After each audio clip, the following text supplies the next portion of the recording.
Hola, soy David, tengo 15 años y hace 2 meses más o menos me diagnosticaron síndrome de Wolfram.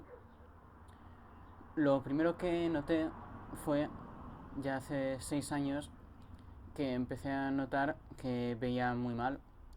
Entonces empecé a hacerme varias pruebas de oftalmología, pero no me encontraron nada conclusivo. Luego, este verano me diagnosticaron diabetes y luego me derivaron a la consulta de genética y me diagnosticaron el síndrome de Wolfram. Pues el síndrome de Wolfram es una enfermedad genética grave, es una enfermedad autosómica y hoy por hoy no hay cura.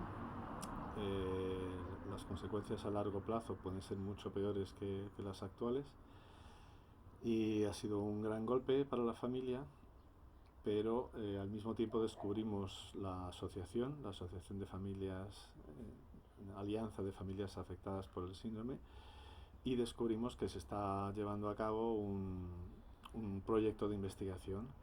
Entonces nuestra principal esperanza es que avance el conocimiento científico, la investigación científica para el desarrollo de una terapia genética, que en definitiva es la mayor realmente solución que puede lograr curar esta enfermedad y muchas otras de orígenes genéticos.